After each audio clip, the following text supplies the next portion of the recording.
Hi hello hi hello இந்த வீடியோக்குள்ளே போகிறதுக்கு முன்னாடி ஒரு மோஸ்ட் இம்பார்ட்டன்ட் பாயிண்ட் என்ன அப்படின்னு கேட்டிங்கன்னா, போன வருஷம் நம்ம ஆஸ்பிரண்ட் ஒருத்தர் ஜிஎஸ்சில் வந்து 129 பாயிண்ட் சம்திங் எக்ஸாக்டாக ஞாபகம் இல்லை, பட் 130ன்னு வச்சுக்கோங்களேன்.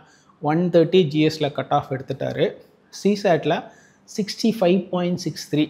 அது எகெயின் இன்னும் கொஞ்சம் அப்படியே ஜஸ்ட்டு ஒரே ஒரு கொஸ்டின் நெகட்டிவ் மார்க்கிங்கில் போகாமல் இருந்திருந்தாலே தப்பிச்சிருக்கலாம். இல்லை ஒரு கொஸ்டின் கரெக்டாக இருந்தால் எப்படி வேணால் கால்குலேட் பண்ணிக்கிங்களேன். ஜென்ரலாக இந்த நெகட்டிவ் மார்க்கிங்கில் என்ன ஒரு லாஜிக் அப்படின்னு பார்த்தீங்கன்னா, இப்போ நீங்கள் சிசாட்டில் வந்து ஒரு கொஸ்டின் தப்பாயிடுச்சு. இப்போ ஒரு கொஸ்டின் தப்பாயிடுச்சுன்னா 2.5 மார்க் போகும், சரிங்களா? அடுத்தது இந்த தப்பான கொஸ்டினுக்கு ரைட்டான கொஸ்டினில் இருந்து ஒரு 33%, தட் மீன்ஸ் ஒரு 0.8 அப்ராக்சிமேட்லி போகும்னு வச்சுக்கோங்களேன். அப்போது ஒரு கொஸ்டின் தப்பானா அந்த தப்பான கொஸ்டினில் இருக்கிற 2.5 போகுது, அப்புறம் ரைட்டான கொஸ்டினில் இருக்கிற ஒரு 0.8 போகுது. 3.3 மார்க் போகுது. ஒரே ஒரு கொஸ்டின் தப்பாச்சுன்னா சிசாட்டில் அப்ராக்சிமேட்லி ஒரு 3.3 சம்திங் மார்க் போகுது. அப்போது எவ்வளோ ஒரு கொஸ்டினோட இம்பார்ட்டன்ஸ், ஒரு கொஸ்டின் கரெக்ட் ஆகுறது இல்லை இன்கரெக்ட் ஆகுறதுனோட சிக்னிஃபிகன்ஸ் என்னங்கிறத நீங்கள் ரியலைஸ் பண்ணுங்க. ஸோ அந்த ஆஸ்பிரண்ட்டுக்கிட்ட நான் அப்சர்வ் பண்ணது என்னென்னா, நல்ல ஆஸ்பிரண்ட்டு சூப்பராக பண்ணுற ஆள் தான்.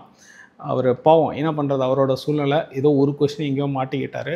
ஸோ ஒரு கொஸ்டின் அப்படிங்கிறது இங்கே நாட் அ ஜோக், சரிங்களா?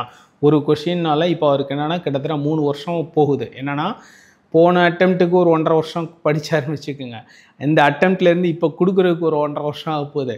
அடுத்து இங்கேருந்து இந்த அட்டெம்ப்ட் கிளியர் ஆகி அடுத்த அட்டெம்ப்ட் ஃபுல்லாக மெயின்ஸு இன்டர்வியூலாம் குவாலிஃபை ஆகி செலக்ட் ஆனாலுமே இங்கே ஒரு 1.5 வருஷம். ஸோ கிட்டத்தட்ட ஒரு 4 வருஷம் ஓடிடும். ஒரே ஒரு கொஸ்டின் கரெக்ட் ஆகாததுனால கிட்டத்தட்ட ஒரு 4 வருஷம் ஓடிடுது இல்லைங்களா? ஸோ எதையுமே லைட்டராக எடுத்துக்க முடியாது. ஸோ அந்த கான்டெக்ஸ்டில் தான் நம்ம மார்க் டெஸ்ட்டை பேஸ் பண்ணி நான் ஆஸ்பிரண்ட்ஸ்க்கு என்கிட்ட ஷேர் பண்ண சில இன்புட்ஸை பேஸ் பண்ணி 2 முக்கியமான விஷயம் இந்த வீடியோவில் நான் உங்களுக்கு சொல்ல போகிறேன். அண்டு ஐ ரியலி ஃபீல், என்ன சொல்கிறது, பிட்டின்னு சொல்கிறதா, சிம்பத்தின்னு சொல்கிறதா, எம்பத்தின்னு சொல்கிறதான்னு தெரில. அந்த ஆஸ்பிரண்ட்டுக்கு நினச்சா கொஞ்சம் மனசு ரொம்ப கஷ்டமாக இருக்குது. ஸோ இது மாதிரி இன்னும் நிறைய பேர் இருக்காங்க. ஜஸ்ட் ஒரு அது நம்ம இந்த சிசாட்டில் போகிறதெல்லாம் வந்து ரொம்ப மனசுக்கு வருத்தமாக இருக்கும். ஜிஎஸ்டிலாம் 130ங்கிறது வேறு லெவல் கட் ஆஃப், டெஃபினட்டாக அது அவ்வளோ ஈஸி கிடையாது. பட் ஆனால் சிசாட்டில் போயிடுச்சு. ஓகே, இது அதர் வே ரவுண்ட் இருக்குது. சிசாட்டில் நல்ல மார்க் எடுத்து ஜிஎஸ்டியில் போன ஆட்களும் இருக்காங்க.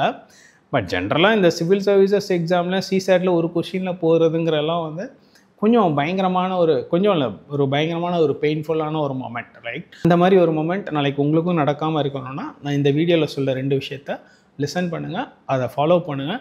டெஃபினட்டாக ஒரு சேஃப் கட் ஆஃப் எடுத்து பிலிம்ஸ் தாண்ட முடியும், ரைட்? இப்போ நம்ம எல்லா மார்க் டெஸ்ட்டும் முடிஞ்சு நேற்றோட. அண்ட் நேற்று மார்க் டெஸ்ட் முடிஞ்ச பிறகு நான் ஸ்டூடெண்ட்ஸ் கிட்ட எல்லாம் கொஞ்சம் பேசினேன். ப்ளஸ் சில ஸ்டூடெண்ட்ஸ் அவங்களே வந்து என்கிட்ட சில விஷயங்கள் ஷேர் பண்ணிட்டு போனாங்க. ஸோ அதை பேஸ் பண்ணி தான் 2 விஷயம், மெயினான விஷயம் நான் இங்கே சொல்ல போகிறேன்.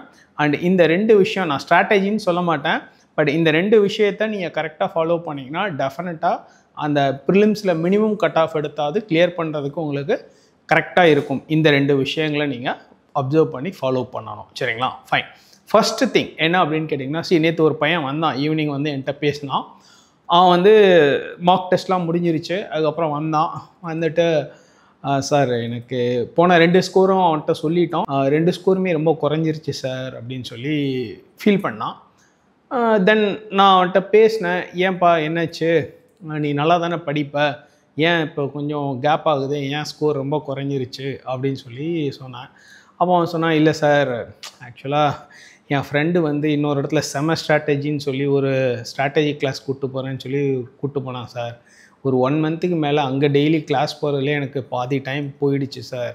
காலையில் போயிட்டு மத்தியானம் வெயிலில் வந்து ரொம்ப கஷ்டமாயிடுச்சு சார். நான் அதனால் அந்த படித்ததே கூட ஒழுங்காக ரிவைஸ் பண்ணல, கரண்ட் அஃபேர்ஸ்லாம் பார்க்கவே இல்லை சார், ரொம்ப கஷ்டமாக இருந்துச்சு சார்.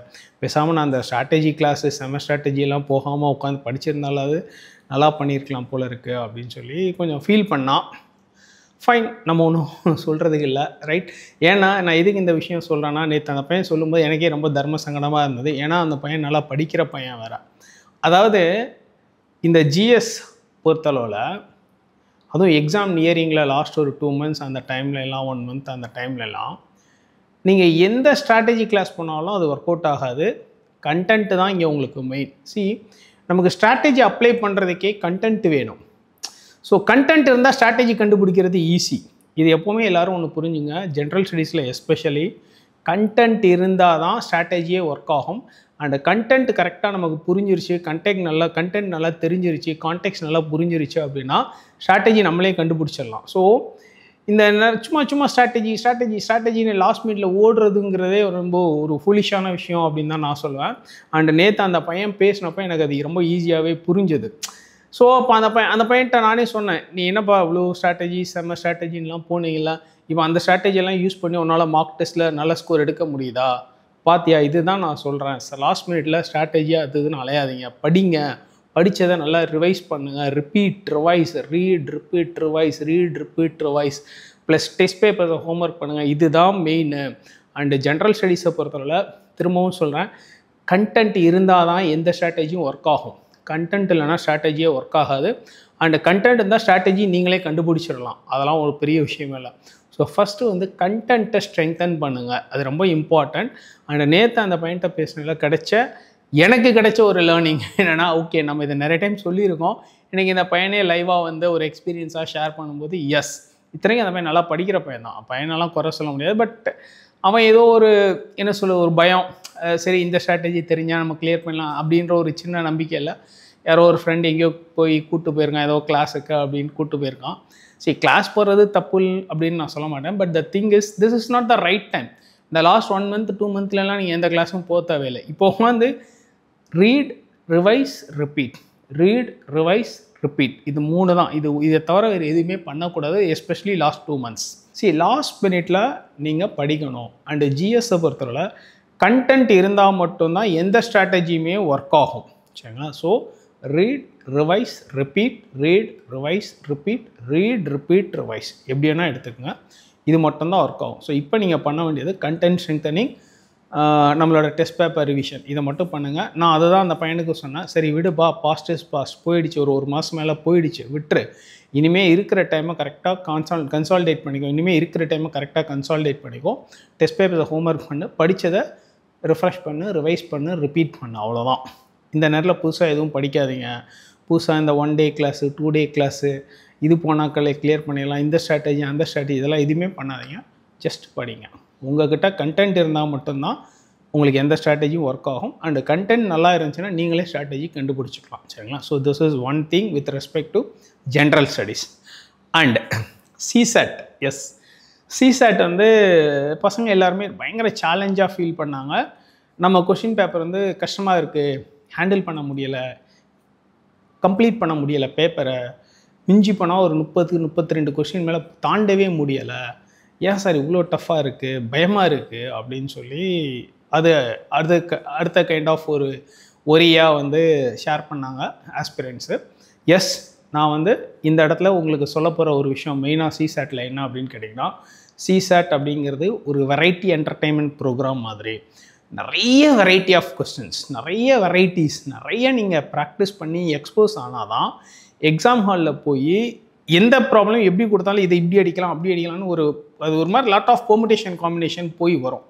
அப்படி பண்ணுறதுக்கு you should get yourself expose to variety of questions. So aptitude CSAT especially அது வந்து ஒரு வெரைட்டி என்டர்டெயின்மெண்ட் ப்ரோக்ராம் மாதிரி நீங்கள் என்ஜாய் பண்ணால் மட்டும்தான் அது நல்லாயிருக்கும். இப்போ நாங்கள் வந்து இந்த test papers especially the final mark டெஸ்ட்டில் ரொம்ப ஈஸியாக ஒரு சிசேட் பேப்பரை கொடுத்து உங்களை ரொம்ப கம்ஃபர்ட்டாக நார்மலாக இந்த ஆர்எஸ் அகர்வால் பேட்டர்னில் பைப்ஸ் அண்ட் சிஸ்டம்னு men and day, time and distance, boats and streams இப்படின்னு ஒரு டெம்ப்ளேட்டாக ஒரு கொஷின் பேப்பரை கொடுத்து உங்களை ஹாப்பியாக அனுப்புகிறதும் எங்களுக்கும் ஈஸியான வேலை, எங்களுக்கும் அந்த வேலை தெரியும். பட் நாங்கள் என்ன நினைக்கிறோன்னா, நீங்கள் வந்து நிறைய வெரைட்டி கற்றுக்கணும், அப்படி கற்றுக்கிட்டு போனால் தான் அங்கே போய் எக்ஸாம் ஹாலில் அது ஒர்க் அவுட் ஆகும். அண்ட் யூபிஎஸ்சிலையுமே எஸ்பெஷலி இந்த ரீசெண்ட் இயர்ஸில் பார்த்தீங்கன்னா யூபிஎஸ்சி எக்ஸாம் ஹாலுக்குள்ளே போனாலுமே சிசேட்டில் நீங்கள் ஒரு 40-45 மேலே அட்டன் பண்ண முடியாது. ஒரு 40-45 மேலே அட்டன் பண்ணவே முடியாது, டைமே இருக்காது. பேசேஜாக இருந்தாலும் சரி, ப்ராப்ளமாக இருந்தாலும் சரி, அதை படித்து அண்டர்ஸ்டாண்ட் பண்ணி அது நிறைய டிஃபிகல்ட்டிஸ் இருக்குது. இதே நம்ம மார்க் டெஸ்ட்டில் என்ன டிஃபிகல்ட்டி லெவல் ஸ்ட்ரெஸ்ஸை ஃபீல் பண்ணாங்களோ அதே ஃபீல் உங்களுக்கு யூபிஎஸ்சிலையும் சிசேட்டில் கிடைக்கும், சரிங்களா?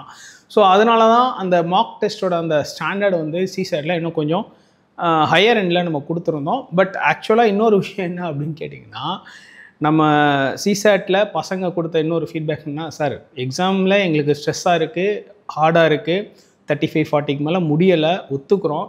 பட் ஆனால் நீங்கள் கீ கொடுத்த பிறகு பார்த்தா ரொம்ப சிம்பிளாக இருக்கே சார் ப்ராப்ளம்ஸு, ஆனால் இவ்வளோ சிம்பிளாக இந்த ப்ராப்ளம் போட முடியுன்றது எங்களுக்கு தெரியலை, அதுதான் பிரச்சனை அப்படின்னாங்க. ஸோ அதுதான் பிரச்சனை. என்னென்னா ஆப்டிடியூடில் கொடுக்குற எல்லா ப்ராப்ளமுமே ரொம்ப ஷார்ட்டாக ஸ்வீட்டாக சிம்பிளாக போடுறதுக்கு நிறைய வேஸ் இருக்குது. பட் ஆனால் அதுக்கான எக்ஸ்போஷர் இல்லாதது தான் இங்கே பிரச்சனை. ஸோ இது டஃப்பாக இருக்குது, டைம் கன்சியூமாக இருக்குன்றத ஒரி பண்ணாதீங்க. என்ன அப்படின்னீங்கன்னா உங்களுக்கு வந்து மினிமம் கட் ஆஃப் தான் இங்கே. மினிமம் கட் ஆஃப்ன்றது ஒரு 67-68 இருந்தாலே போதும் மார்க்கில் சொல்கிறேன். ஸோ அதுக்கு என்ன பண்ணணும் அப்படிங்கிறது தான். நீங்கள் ஒரு 35-45 கொஸ்டின் சம்திங் அடிக்கிறீங்க, ஒரு 6-7 கொஸ்டின் 8 கொஸ்டின் தப்பானாலுமே தப்பிக்கலாம், அவ்வளோதான். நம்ம வந்து 80 கொஸ்டினுக்கு 80 88 ஆஃப் 80 எல்லாம் அடிக்க முடியாது இல்லையா? ஸோ அதுக்கு என்ன பண்ணணும், அதை எப்படி நம்ம ஹேண்டில் பண்ணணும் அப்படிங்கிறதான் நீங்கள் வந்து சிசாட்டுக்கு கொடுக்குற ஒரு அப்ரோச்சாக இருக்க முடியும்.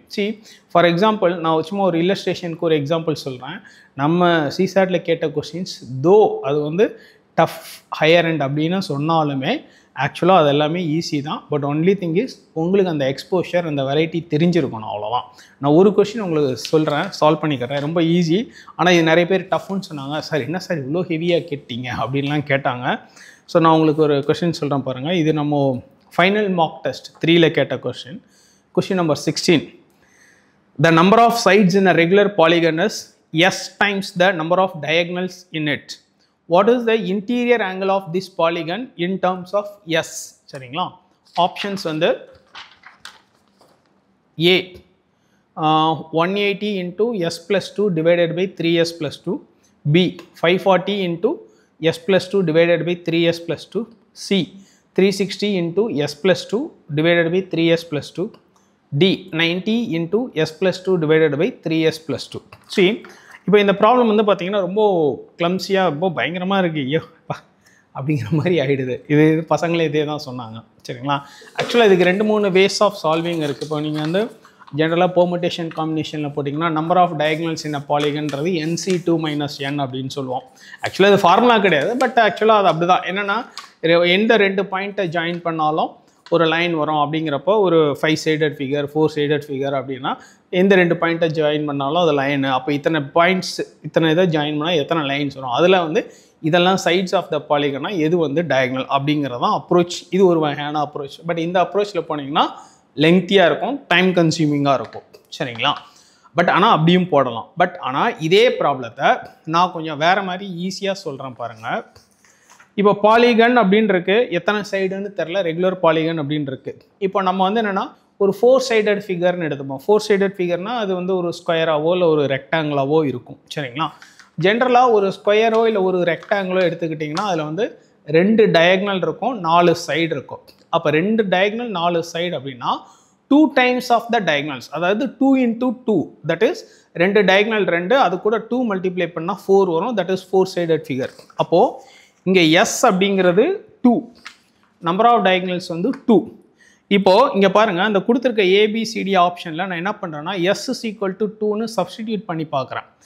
இப்போ நீங்கள் ஃபஸ்ட்டு இதில் எஸ் இஸ் ஈக்குவல் டு 2 அப்படின்னு சப்ஸ்டியூட் பண்ணிங்கன்னா 180 into 4/8 அப்படின்னு வரும் இல்லையா? Yes plus 2 2 + 2 4 divided by 3 into 2 4 divided by 6 8ன்னு வரும். சரிங்களா? அடுத்ததில் வந்து பார்த்தீங்கன்னா 180 இருக்குது இந்த சைடு, 1/2 180. அடுத்ததில் 540 into s plus 2 divided by 3s plus 2. So இங்கேயும் என்னென்னாங்க உங்களுக்கு வந்து 2 2 + 2 4 வரும், டிவைடட் பை 3 8 வரும், 4/8. ஸோ எல்லாமே ஹாஃப் அப்படின்ற மாதிரி தான் இப்போ உங்களுக்கு வருது. இப்போது ஃபஸ்ட்டு இதில் வந்து பார்த்தீங்கன்னா 180 into s plus 2 divided by 3s plus 2. s is equal to 2ன்னு போட்டிங்கன்னா மேலே s plus 2 4 வரும், கீழே 3s plus 2க்கு வந்து 8 வரும். ஸோ 4/8ங்கிறது 1/2. 180 into 1/2 போட்டிங்கன்னா 90 டிகிரி. இப்போ அடுத்ததில் பாருங்கள், எல்லாமே 540 into 1/2 போட்டிங்கன்னாக்கா உங்களுக்கு வந்து 270 வரும். 360 into 1/2 போட்டிங்கன்னா 180 வரும். 90 into 1/2 போட்டிங்கன்னா 45 டிகிரி வரும். பட் நமக்கு தேவை ஒரு ஸ்கொயரோ ஒரு ரெக்டாங்கிளோனா 90 டிகிரி தான். ஸோ இந்த லாஜிக் தெரிஞ்சிருச்சுன்னா இதை வேறு இந்த நான் சொன்ன மாதிரி பெர்முடேஷன் காம்பினேஷன்லாம் போகவே தேவையில்லை. டைரெக்டாக ஏல சப்ஸ்டிடியூட் பண்ணால் உங்களுக்கு 90 டிகிரி வரும். அப்போ ஏ ஆன்சர் அப்படின்னு போட்டு போயிட்டே இருக்கலாம். இந்த மாதிரி ஒரு ப்ராப்ளத்துக்கும் ஒரு நாக் இருக்குது. அதுக்கு ஒருத்துக்கும் ஒரு வெரைட்டி தான். ஸோ அதனால தான் இந்த சிசாட்டுங்கிறது ஒரு வெரைட்டி என்டர்டெயின்மெண்ட் ப்ரோக்ராம் அப்படின்னு நாங்கள் சொல்லுவோம். ஸோ ஆப்டிடியூடை பொறுத்தளவில் நிறைய வெரைட்டி தெரிஞ்சுக்குங்க. எப்படி யோசிக்கணும், தினுசாக டிஃப்ரெண்ட்டாக வெரைட்டியாக எப்படி யோசிக்கணும் அப்படிங்கிறது தான் இங்கே ப்ராக்டிஸ். ஸோ எக்ஸாம் ஹாலில் எந்த ப்ராப்ளம் எப்படி கொடுத்தாலும் ஒன்றுக்கும் ஒரு நேக், ஒன்றுக்கும் ஒரு வெரைட்டி இருக்குது. அதை பிடிச்சோன்னா அசால்ட்டாக அடிக்கலாம். இங்கே வந்து மேனேஜபிள் லிமிட்டில் தான் எல்லாமே இருக்குது. அட்லீஸ்ட் அந்த மினிமம் கட் ஆஃப் எடுக்கிற அளவுக்கு சிசாட் வந்து ஈஸின்னு தான் நான் சொல்லுவேன். அது நிறைய பேருக்கு ஒத்துக்க முடியலாம், இல்லை ஒத்துக்க முடியாமல் போகலாம், அது எனக்கு தெரில. பட் ஸ்டில் ஐ சே, நீங்கள் அந்த வெரைட்டி, அந்த எக்ஸ்போஷர், அந்த பேட்டர்ன் அனாலிசிஸ் புரிஞ்சிருச்சுன்னா அட்லீஸ்ட் மினிமம் கட் ஆஃப் அசால்ட்டாக எடுக்கலாம். இப்போது நான் இங்கே ஒரு இல்லஸ்ட்ரேஷன் காட்டினாங்க, இந்த ப்ராப்ளம் மாதிரி தான். ஸோ 2 விஷயம் இந்த வீடியோவில் நான் சொல்லியிருக்கேன். ஒன்று, ஜிஎஸ்ஸை பொறுத்தளவில் content is the king. If you have the content, you will devise your own strategy, you will invent your strategy. If you have no content, no strategy will help you. அதுவும் last மினிட்ல வந்து content read, revise, repeat, read, repeat, revise, இப்படி தான் நீங்கள் வச்சுக்கணும். இது வந்து ஜிஎஸ்ஸுக்கு most important point. தென் சிசாட்டை பொறுத்தளவில் நிறைய வெரைட்டி தெரிஞ்சுக்கணும், நிறைய எக்ஸ்போஷர் இருக்கணும். எப்படிலாம் யோசிக்கலாம், எந்த ப்ராப்ளம் எப்படி கேட்டால் இது இப்படி யோசிக்கலாம், அப்படி யோசிக்கலாம், ஆப்ஷன்லேருந்து அடிக்கலாம், பேக் கால்குலேஷன் பண்ணலாம், அப்படிங்கிற மாதிரி ஒரு வெரைட்டி தெரிஞ்சுக்கிட்டால் நம்ம ஈஸியாக மினிமம் கட் ஆஃப் அட்லீஸ்ட் அடிச்சிடலாம். நான் அதுக்கு தான் ஒரு இல்லஸ்ட்ரேஷனாக இந்த ப்ராப்ளம் சொன்னேன். ஆக்சுவலாக இது வந்து கொஞ்சம் லெங்க்த்தியாக போட வேண்டிய ப்ராப்ளம் தான், ப்ரொசீஜரலாக போனால். பட் ஆனால் அப்படி போகாமையே இதை பண்ண முடியும். இது மாதிரி எல்லா ப்ராப்ளத்துக்குமே ஒரு சின்ன நேக், ஒரு சின்ன பேட்டர்ன் இருக்குது. அண்ட் நம்ம மார்க் டெஸ்ட்டில் எல்லாருக்குமே அந்த டிஃப்ரெண்ட் வெரைட்டி காட்டியிருக்கோம், எப்படியெல்லாம் நீங்கள் ஒரு ப்ராப்ளத்தை யோசிக்கலான்றதை. ஸோ இந்த மாதிரி நீங்கள் ப்ராக்டிஸ் பண்ணிட்டு போகும்போது டெஃபினட்டாக ப்ரிலிம்ஸ் வந்து அட்லீஸ்ட் சேஃப் கட் ஆஃப் எடுத்து பாஸ் பண்ணி கிளியர் பண்ணி மெயின்ஸ் அப்பியர் ஆகிறதுக்கு, குவாலிஃபை ஆகிறதுக்கு இது எனஃப் அவ்வளோதான். சரிங்களா? ஸோ அட்லீஸ்ட் இந்த 2 விஷயத்தை நீங்கள் கரெக்டாக ஃபாலோ பண்ணிங்கன்னா ப்ரிலிம்ஸில் ஒரு சேஃப் கட் ஆஃப் எடுத்து உங்கள் கம்யூனிட்டி என்னவாக இருந்தாலும் சரி, ரிசர்வேஷன் ஃபேக்டர் என்னவாக இருந்தாலும் சரி, அதுக்கேற்ற மாதிரி அந்த ஜோன் ஆஃப் கட் ஆஃபில் வந்துட்டு கிளியர் பண்ணி மெயின்ஸுக்கு நீங்கள் போகிறதுக்கு இது எனஃப் அண்ட் சஃபிஷியன்ட். பட் ஆனால் இதை நீங்கள் கடைப்பிடிக்கணும். Content is the king. ஜிஎஸ்ல content is the king. If you have the content, you will invent your own strategies. So, padinga, read, revise, repeat, right? Wish you all the very best. Thank you.